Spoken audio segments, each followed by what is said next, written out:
안녕하세요. 반갑습니다. 주갈성교회 유형욱 목사입니다. 지난 한 주간 잘 지내셨어요? 요즘 날씨가 너무나 좋습니다. 아주 청명하고 맑은 또 파란 가을 하늘을 볼 때마다 그 하늘이 우리를 미소 짓게 만듭니다. 요즘 너무나 암담한 뉴스가 많고 우리를 기쁘게 하는 것이 없는 시기에 우리를 유일하게 기쁘게 해주는 것이 바로 이 맑은 가을 하늘인 것 같습니다. 우리에게 이렇게 아주 맑은 하늘과 청명한 가을의 공기를 주신 하나님께 감사한 마음을 가지면서 오늘 9월 20일 주일 말씀을 시작하도록 하겠습니다. 오늘 우리에게 주시는 말씀 보겠습니다. 에베소서 1장 4절에서 5절 말씀입니다.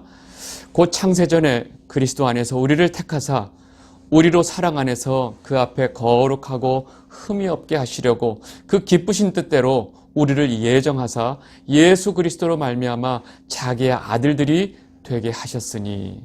아멘. 여러분, 제가 예전에 책에서 본 내용인데요. 그 쥐를 가지고 사람들이 실험을 하는데 이 큰 통 속에 물을 채워두고 거기에 쥐를 빠뜨립니다.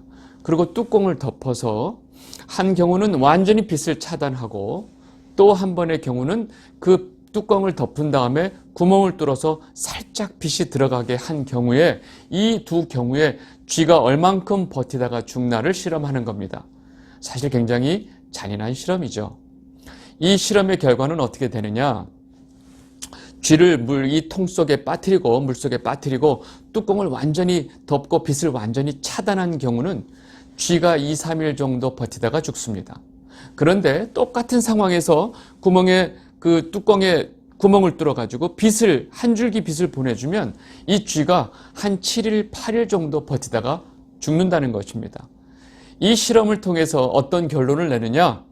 이 한 줄기 빛이 쥐에게 희망을 준다는 거예요. 그래서 그 희망 때문에 쥐가 한 2배, 3배를 더 버티다가 죽는다. 이런 결론을 내놓고 참으로 쥐도 이러한데 사람에게도 뭔가 희망이 있을 때 그 살아가는 힘과 어려움을 극복할 수 있는 힘을 준다는 것이 이 실험의 결론입니다. 저는 이 이야기를 보면서 어쨌든 쥐는 죽게 되는데 그 한 줄기 빛이 쥐에게 어떤 의미가 있을까 생각을 해보는 겁니다. 여러분, 그 한 줄기 빛은 쥐에게 며칠 더 살 수 있는 희망을 줬어요. 그것은 사실인데 쥐에게 어떤 생명을 주지 못했다는 사실입니다. 여러분, 물에 빠져서 허우적거리는 쥐에게 그 한 줄기 빛은요, 어찌 보면 헛된 희망이었습니다. 왜 제가 이런 말씀을 드리냐면, 여러분, 이 세상이 때로는 우리에게 용기도 주고 살아갈 희망을 줄 때가 있어요. 때로는 우리가 더 열심히 살아야 되겠다, 삶의 원동력을 줄 때도 있어요. 근데 이 세상 어떤 것도 우리에게 진짜 생명을 주는 것은 없다는 사실입니다. 여러분, 우리에게 진짜 생명을 줄 수 있는 것은 오로지 예수 그리스도밖에 없습니다. 그래서 우리에게 진짜 산 소망 되신 예수 그리스도를 우리가 믿고 살아가는 것입니다. 여러분 모두에게 이 산 소망이신 예수 그리스도의 이름이 여러분들 이마에 있게 되기를 진심으로 바랍니다. 오늘서부터 우리가 에베소서를 좀 공부하기로 되어 있는데요. 우리 지난 시간에 제가 에베소서에 대해서 전반적인 말씀을 다 드렸는데, 에베소서는 바울이 그 로마 감옥에 2년 동안 있으면서 에베소 교회에 쓴 편지입니다. 2년 동안 로마의 그 감옥에 있었다고 하지만 실제로 보면 2년 동안 가택연금 상태였다는 것을 제가 말씀을 드렸고, 그 에베소 교회에 대한 소식을 듣다가 그 문제에 대해서 안 되겠다 해서 바울이 그 에베소 교회에다 편지를 보내는데, 에베소 교회가 가지고 있었던 문제는 이 교회 안에 있는 두 그룹, 유대인 그룹과 이방인 그룹의 갈등이었습니다. 바울은 이 문제에 대한 해결을 어떻게 하느냐? 너희들 싸우지 마라. 너희들 한 몸이 되어서 하나가 돼야지 라고 단도직입적으로 말한 게 아니고, 이 교회가 어떻게 세워지고 교회가 도대체 무엇인지에 대해서 아주 그 영적인 비밀을 그대로 편지를 통해서 알려줍니다. 그리고 그 영적인 비밀이 그 문제를 해결할 수 있는 가장 좋은 방법이라는 것을 바울이 말을 하고 있기 때문에 그렇습니다. 우리가 이러한 내용을 우리가 알고 이 에베소서를 좀 오늘서부터 보도록 하겠습니다. 오늘 첫 번째 본문을 좀 보도록 하겠습니다. 에베소서 1장 1절. 하나님의 뜻으로 말미암아 그리스도 예수의 사도된 바울은 에베소에 있는 성도들과 그리스도 예수 안에 있는 신실한 자들에게 편지하노니.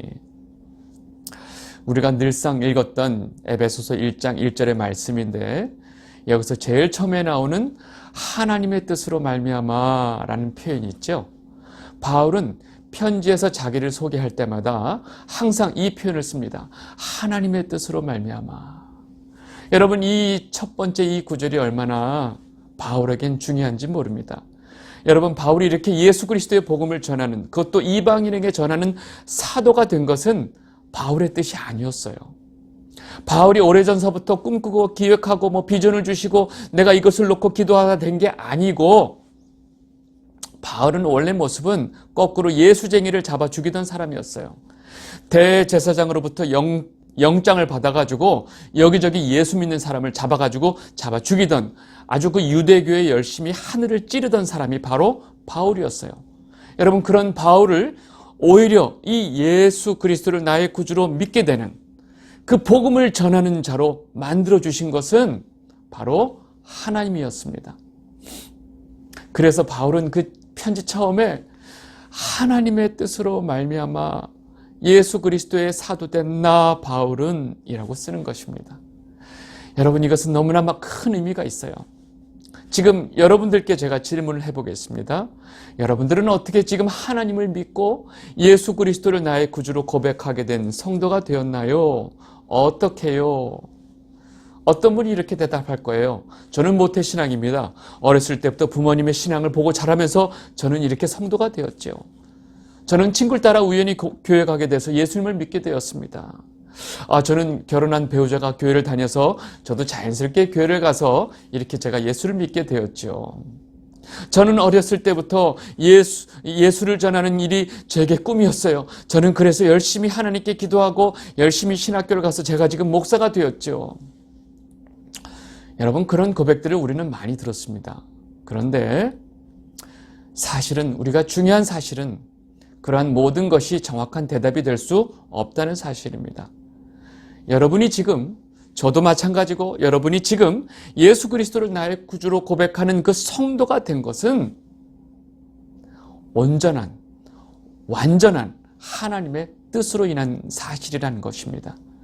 여러분, 하나님의 뜻은요, 그때그때 하나님이 지금 이렇게 뜻을 정해야 되겠다, 그때그때 생겨나는 하나님의 뜻이 아니고요, 또 때에 따라서 바뀌는 이런 것이 하나님의 뜻이 아닙니다.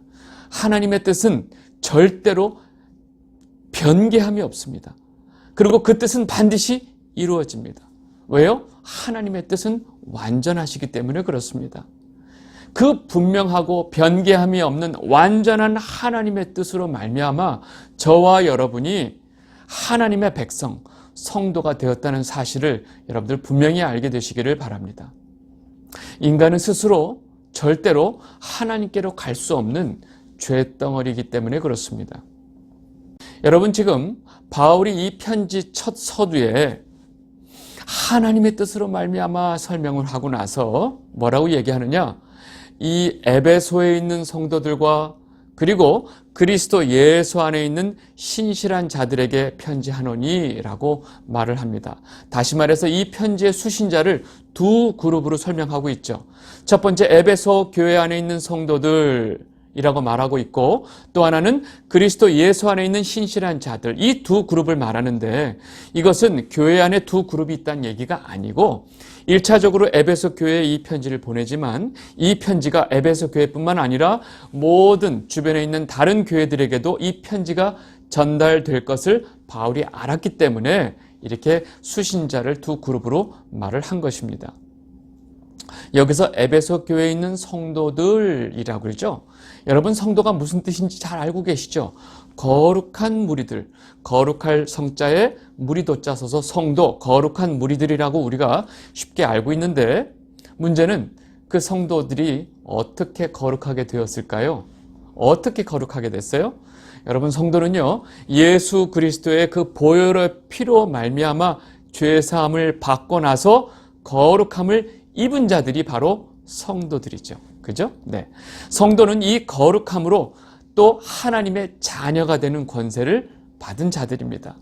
여러분, 이것이 사소한 일인가요? 작은 일인가요? 아니죠. 엄청난 사건이죠. 그래서 성도라고 하는 그 호칭을 가진 사람들은 사실은 엄청난 특권을 가진 사람들입니다. 그럼에도 불구하고 우리가 가끔 교회 안에서 성도님이라고 호칭을 쓰면 기분 나빠하시는 분들이 있어요. 저 장로입니다. 저 안수집사입니다. 저 권사예요. 왜 저를 성도라고 부르세요? 여러분, 이런 그 상황이 왜 생겼을까요? 여러분, 우리가 언제서부터 모르게 이 직분이 하나의 계급이 됐어요. 교회 처음 와서 아무것도 직분이 없으면 성도. 그 다음에 뭐죠? 집사. 좀 더 시간이 지나면 안수집사. 좀 더 시간이 지나서 장로. 마치 이 교회의 직분이 계급화가 돼버렸어요. 여러분, 이건 너무너무나 잘못된 거예요. 우리는 교회를 이것부터 바꿔야 돼요. 여러분, 교회에서 주는 이 직분은 점점점 낮아지는 거지 점점점 높아지는 게 아니라는 사실을 여러분들 꼭 아시기 바랍니다. 여러분, 예수 안에서 내가 교회 안에서 직분을 받는다는 얘기는 그만큼 내가 더 죄인임을 깨닫게 되고 내가 더 낮은 자리에서 교회를 섬기겠다고 고백하는 건데 어쩌자고 이것을 자꾸 계급으로 이해하시는지 모르겠어요. 여러분들은 안 그러시겠지만 많은 분들이 이런 오해가 있어서 제가 잠깐 말씀을 드렸습니다. 여러분, 성도라고 하는 이 호칭 자체가 하나님의 계획과 예정 안에 있는 자들에게만 주어지는 호칭이기 때문에 여러분, 성도님 하는 호칭은 너무나 귀한 호칭이에요. 이 성도라는 자격이 얼마나 대단한 것인지 여러분들이 천국에 가보시면 알게 됩니다. 여러분, 이 성도님이라는 호칭에 대해서 여러분들이 알고 있는 그런 잘못된 선입견을 다 버리게 되시기를 바랍니다. 이어서 그리스도 예수 안에 있는 신실한 자들이란 표현을 우리가 쉽게 말하면 예수 안에 있는 신실한 자들이란 말은 다른 말로 즉 예수 그리스도를 믿는 자들이란 뜻이에요. 다시 말해서 성도와 그리스도 예수 안에 있는 신실한 자들, 이 두 표현은 같은 말로 보시면 됩니다. 여러분 모두가, 저와 여러분이 하나님의 성도이고 또 그리스도 예수 안에 있는 신실한 자들입니다. 그래서 저와 여러분이 바로 이 에베소서 편지의 수신자들이라는 사실입니다. 아시겠죠? 네. 우리 그 다음 말씀 보겠습니다. 에베소서 1장 2절. 하나님 우리 아버지와 주 예수 그리스도로부터 은혜와 평강이 너에게 있을지어다. 아멘. 여러분, 이 바울의 이 편지 서두에 하는 이 인사는 대부분의 모든 그 바울의 편지에서 우리가 너무나 자주 볼 수 있는 표현인데요. 여러분, 이 표현은 성도에게 이것보다 좋은 인사가 없어요. 그리고 이것보다 중요한 게 없기 때문에 바울이 항상 편지 서두에 우리 아버지와 주 예수 그리스도로부터 오는 은혜와 평강이 너에게 있을지어다 라고 사실 인사를 하는 겁니다. 여러분 모두에게 하나님 아버지와 주 예수 그리스도로부터 오는 은혜와 평강이 여러분 모두에게 있게 되기를 진심으로 바랍니다. 여러분, 이 은혜와 평강이란 말은 우리가 늘 많이 쓰기 때문에 너무나 쉽게 지나치지만 제가 은혜에 대해서 한 가지만 말씀드리면 우리는 이 은혜란 말을 너무나 광범위하게 써요. 은혜롭다. 아유, 설계가 은혜로워. 아이고, 참 분위기 은혜롭네. 여러분, 은혜란 말을 우리가 너무나 광범위하게 쓴단 말은 너무나 막 쓴단 말입니다. 여러분, 은혜란 말은 그렇게 쉽지 않습니다. 하나님이 우리에게 값없이 주셨기 때문에 우리가 그것을 은혜라고 말을 하는 것이죠. 여러분, 그 은혜로 말미암아 우리는 사망의 자리에서 생명의 자리로 옮겨졌어요. 그리고 우리는 그 하나님의 그 은혜를 갚을 수가 없어요. 보답할 수가 없어요. 그래서 우리는 그 은혜란 말이 얼마나 우리에게 중요하고 귀한지 모릅니다. 그리고 평강이란 말은 이 은혜와 연결되어 있습니다. 왜냐? 여러분, 우리에게 오는 그 주님이 주시는 평강은 우리가 사망의 자리에서 생명의 자리로 옮겨졌기 때문에 느낄 수 있는 평강입니다. 이것은 세상 어떤 것이 우리에게 줄 수 없는 평강이에요. 그래서 예수님께서 우리에게 뭐라고 그러셨어요? 요한복음 14장 27절. 평안을 너에게 끼치노니 곧 나의 평안을 너에게 주노라. 내가 너에게 주는 것은 세상에 주는 것과 같지 아니하리라. 너희는 마음에 근심하지도 말고 두려워하지도 말라. 아멘. 여러분, 주님이 주시는 평강은 세상 누구도 줄 수 없고 세상 어떤 곳으로도 우리가 받을 수 없는 평강입니다. 이 영상을 보고 계신 주갈성 성도 여러분, 이것이 하나님으로부터, 예수 그리스도로부터 오는 은혜와 평강을 받고 이것을 가지고 있는 자들이 바로 이 성도가 누릴 수 있는 특권이라는 거예요. 우리는 어떤 상황 속에서도 근심하지 않고 두려워할 수 없는 자들입니다. 우리는 두려워할 필요가 없습니다. 왜요? 주님께서 우리에게 평안을 주셨고 두려워하지 말라라고 말씀하셨는데 우리가 거꾸로 두려워하게 되면 우리는 그 주님의 말씀을 무시하는 것이 돼요. 여러분들 모두에게 이 평안과 함께 두려움이 다 사라지게 되시기를 진심으로 바랍니다. 우리 이어지는 이 편지의 본문을 보겠습니다. 여러분들, 이 본문은 우리가 너무나 많이 읽고 너무나 많이 외우고 너무나 많이 봐서 잘 아는 내용인데 막상 좀 너무 어려워서 너무 깊어서 감당이 안 될 때가 있습니다. 에베소서 1장 3절에서 5절 말씀입니다. 찬송하리로다. 하나님 곧 우리 주 예수 그리스도의 아버지께서 그리스도 안에서 하늘에 속한 모든 신령한 복을 우리에게 주시되 곧 창세전에 그리스도 안에서 우리를 택하사 우리로 사랑 안에서 그 앞에 거룩하고 흠이 없게 하시려고 그 기쁘신 뜻대로 우리를 예정하사 예수 그리스도로 말미암아 자기의 아들들이 되게 하셨으니. 아멘. 여러분, 이 본문의 말씀을 우리는 너무나 잘 알고 있죠. 바울은 이 본문을 시작하면서 찬송하리로다 라고 시작합니다. 듣기 좋게 하는 말이 아니고요. 바울은 이 편지의 본문의 내용을 시작하면서 그 본문의 내용이 너무나 감격스럽고 너무나 감사한 마음에 그냥 그 입에서 찬송이 터져 나온 거예요. 왜냐하면 이 바울이 하나님께서 우리에게 주신 그 하늘의 신령한 복을 말하려고 하니까 너무나 감격이 되는 거예요. 너무나 감사한 거예요. 그래서 그냥 그 입에 자연스럽게 찬송하리로다 라고 그 입에 찬송이 나오게 된 것입니다. 여러분, 지금 읽은 본문을 간략하게 요약하면 이렇습니다. 하나님께서는 우리에게 하늘의 복을 주셨다. 근데 그 복이 뭐냐면 우리를 택하여 주시고 우리를 예정하셔서 우리를 하나님의 자녀로 삼아주셨다. 이것이 하나님이 우리에게 주신 복이란 말이야 라고 말을 하는 거예요. 그러면 내용이 간단하죠. 하나님이 우리에게 하늘의 복을 주셨는데 그 복이 뭐냐? 우리를 택하여 주셨고 예정해 주셨고 그래서 우리를 하나님의 아들로 삼아주셨다라는 것이 바로 이 말씀의 핵심입니다. 여러분, 이 본문에서 우리 몇 가지만 우리가 좀 살펴보겠습니다. 하나님께서 우리에게 복을 주셨는데 그 복이 어떤 복이냐면 하늘에 속한 모든 신령한 복이라고 얘기합니다. 하늘에 속한 모든 신령한 복을 우리에게 주셨다라고 얘기하는데 우리는 이 말씀에 감흥이 없어요. 반응이 없어요. 우리 귀에 안 들어요. 왜요?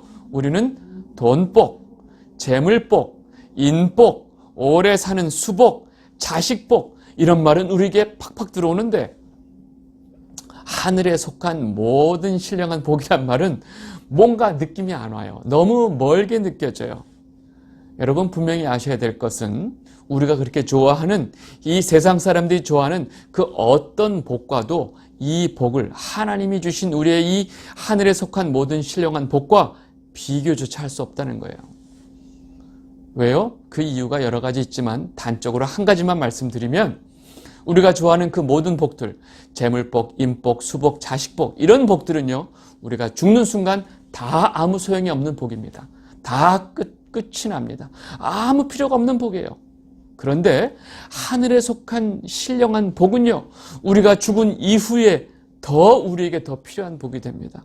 너무나 우리에게 영원히 우리에게 중요한 복이 돼요.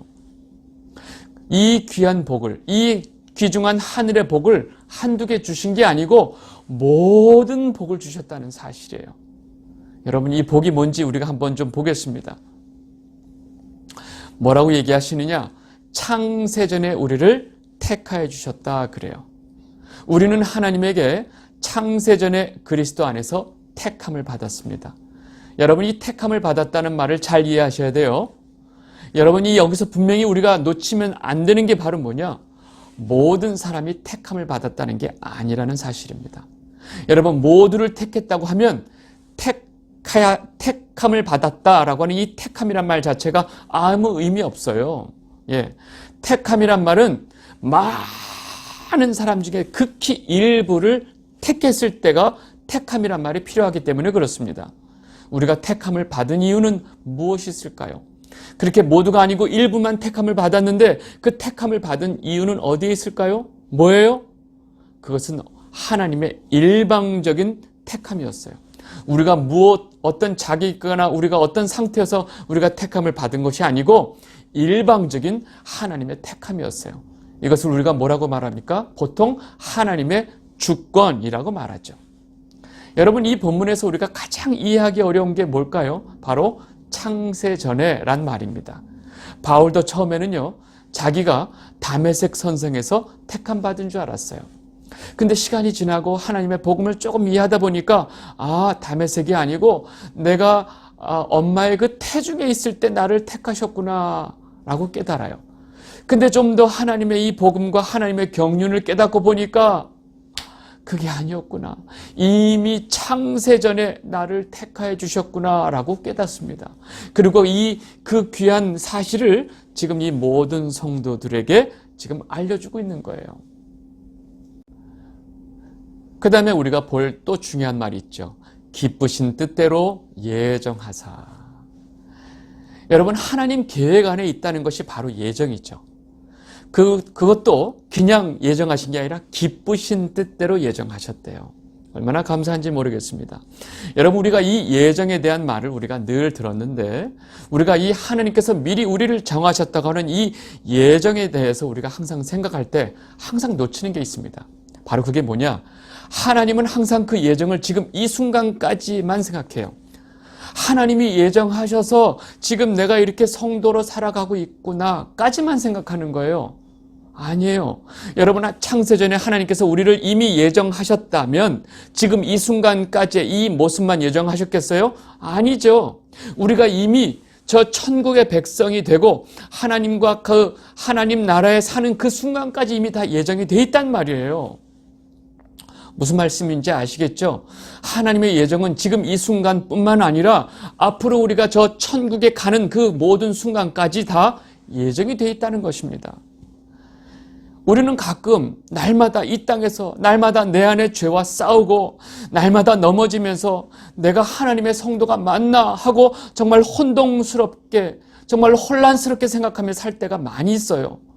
날마다 죄에 넘어지는 우리 자신을 보면서 괴로워할 때가 있어요. 그런데 확실한 것은 우리는 이미 천국의 성도로서 완성이 돼 있다는 사실입니다. 왜요? 하나님의 예정은 완전하기 때문에 그렇습니다.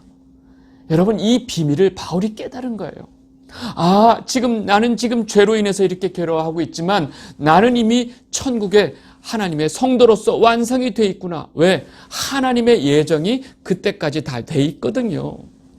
이것을 바울의 이 비밀을 깨닫고 나서 우리에게 다음과 같이 이런 말씀을 해주시는 겁니다. 로마서 8장 38절에서 39절 말씀.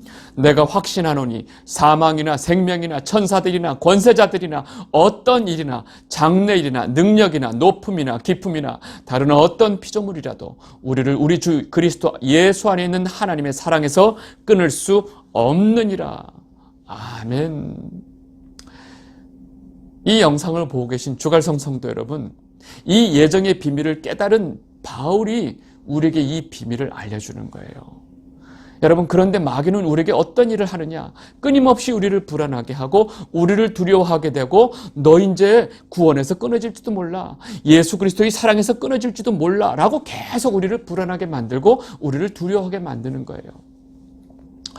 세상에 보이지 않는 세력이 지금 엄청나게 강하게 이 세상의 모든 사람에게 베리칩을 넣을 거야. 그렇게 되면 이제 정신이 혼미해져서 예수님을 거부하게 되고 너희는 지옥 가게 돼. 여러분, 이런 이야기들이 지금 여러분 많이 듣는 얘기예요.